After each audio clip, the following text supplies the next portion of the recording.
has the door been opened for a British record move to Liverpool for Alexander Isak. We have the latest on the transfer saga of the summer. Hi there, welcome along to the transfer show. In exactly 3 days' time, I'm counting, the transfer window will be shut. This summer has smashed previous records, and it seems teams up and down the Premier League are far from finished. Here to discuss it all, James Savundra, Kaveh Solokol and sports agent Sky Andrew. Welcome along, everyone. I've got no update from what I spoke about the other day. I'm concentrating on trying to bring players to the club. Oh, it's nice for him to have another number 9. Of 1 to 100, how much are you looking forward to it closing, the window closing? 101. Aren't we all? We start with the story that has dominated the window. Will Liverpool break the British transfer record to sign Alexander Isak?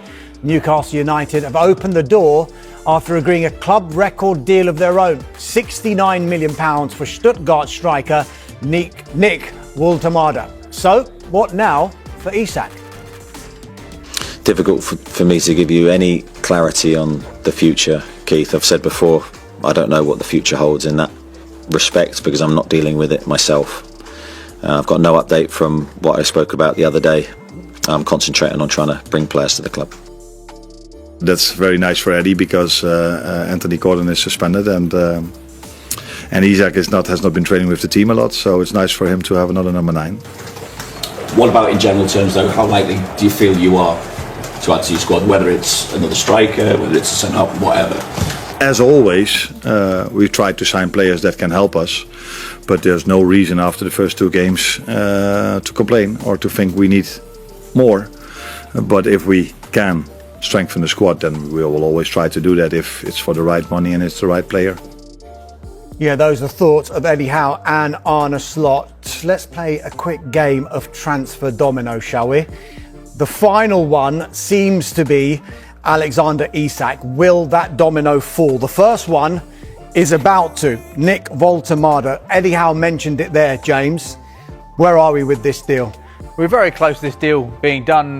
There could be an announcement later on this evening because he's completed his medical at Newcastle. He's been at St James's Park today finalising this move from Stuttgart. Eddie Howe said today that it's unlikely he'll be available and registered in time to play against Leeds tomorrow, which is a blow because currently they have one fit striker in the form of William Asula, who's got 2 Premier League goals. I think it's fair to say that he wasn't at the very top of their shopping list when it came to strikers this summer. They looked at João Pedro, Hugo Ekitike, Benjamin Sesko. They were players they targeted, but there's plenty of evidence to suggest that Woltemade could be a very, very good player. Bayern Munich have been in the market to try to sign him this summer, which tells you a lot. They wanted to bring him in to compete with and deputise for Harry Kane. He helped Germany under-21s to the final of the Euros this summer. He was the top scorer in the Euros. He's been described as the 2-metre Messi Musiala by his former captain at Stuttgart. 6'6", but plenty of technical ability as well. He fits the profile of the type of striker Eddie Howe wants, and Newcastle watched him for a number of years, so they've not just knee-jerked into this signing. It's a player they've liked for a long period of time, and he's very close to being announced as a Newcastle player. Yeah, if we go back to last week, Newcastle's statement in response to Alexander Isak was that the terms and conditions of a sale were not met. Now, those terms and conditions were twofold. The price that they valued Isak at and bringing in 2 replacements. Woltemade looks like it's one. They need another one. Could it be Jurgen Strand-Larsen, Johan Wissa? Again, those 2 deals are complicated by Wolves and Brentford. Wolves don't want to sell. Brentford need a replacement of their own if they are to allow Wissa to go. They've made a bid for the Borussia Dortmund striker, Maximilian Bayer. Kaveh, there's so much going on just now with all of these deals. It's a bit like, I've called it transfer dominoes. You could almost call it a house sale as well, couldn't you? Because there's so many chains involved in this. But how will it end? Does it fall with Isak getting his move to Liverpool? Well, I think he could on Monday, but I still think that Newcastle would need to sign another forward. They still haven't given up hope of signing Wissa or Strand-Larsen. I think if they sign one of those 2 players, then you have to wait and see what Liverpool do. We've seen Liverpool have been very, very disciplined in the transfer market. People talking about Liverpool making a bid of £150 million. I can never see that happening. They think the player is worth a British record sum. I think if they're going to go above that, it's not going to be much more than that. Maybe they'll change the terms of the deal or the structure of it a little bit. But Liverpool, I think, are still in a pretty strong position because they can bide their time until deadline day. Sky, welcome along. Just in time as well, weren't you? Look, I'm sure you followed this saga, including those statements that were made by Alexander Isak and Newcastle United's response. A two-part question. One I put to Carve was, will Isak get his move? But also, how do you think you would have handled it had you been Alexander Isak's agent? Well, I'll go to the latter first. This situation is driving a lot of people crazy, but what it is that you've got agents in the game that are, I would call them money agents. And there are other agents that actually look after players and make the right decisions for players. Now, let's just say, let's play devil's advocate here. Isak goes to Newcastle and he signs a 6-year contract without a buyout clause. Now, I want to explain to the public that a 6-year contract means to an agent 6 years of the gross income. So let's call it 10%. Let's say that Isak's on 100 grand a week, 5 million a year, 6-year contract, 30 million, let's call it 10%, 3 million commission. Now, an agent that says to a club, my commission is 3 million, I want it in 2 payments or in 3 payments. They can only say that if the club feels that the agent has helped the club. I call it a soft agent.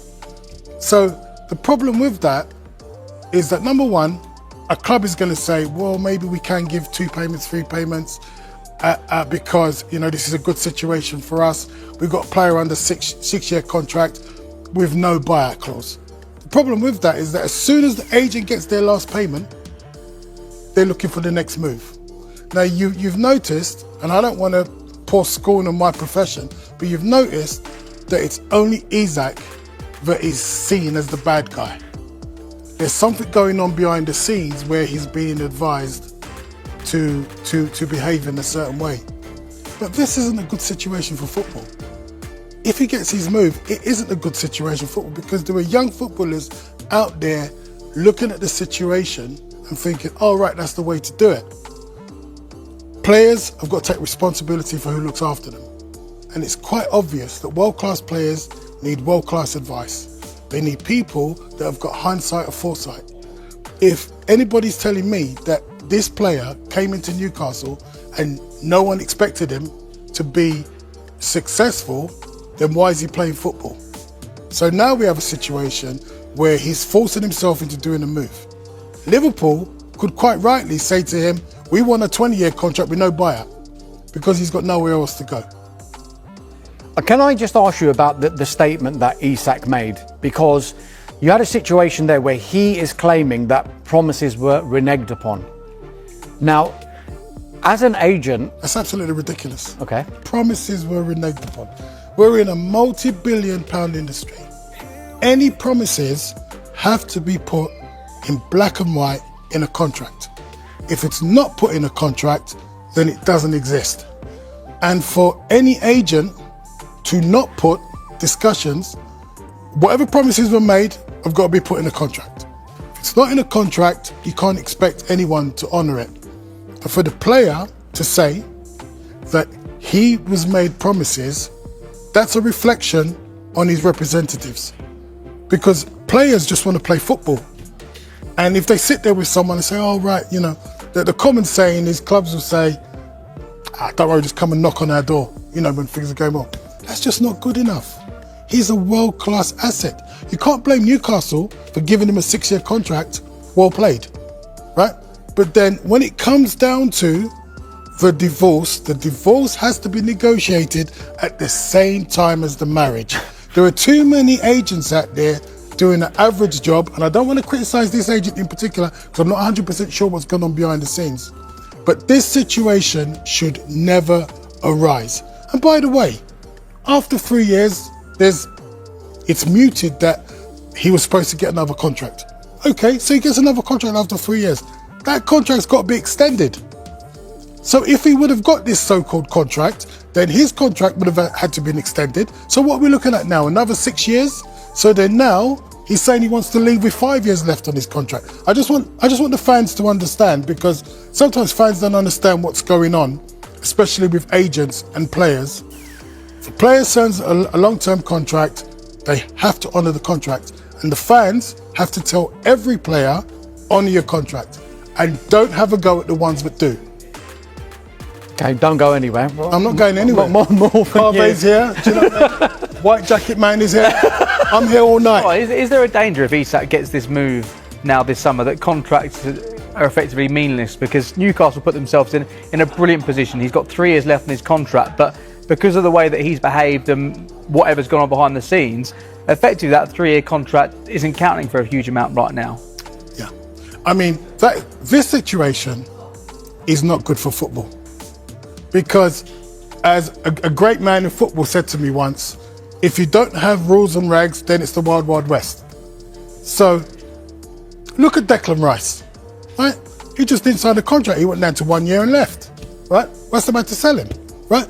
Trent, no matter what you say about Trent honoured his contract. If Trent wanted to leave with 3 years to go, what would people have been saying? Players have to honour their contracts unless there's something put in front of them. If they get the advice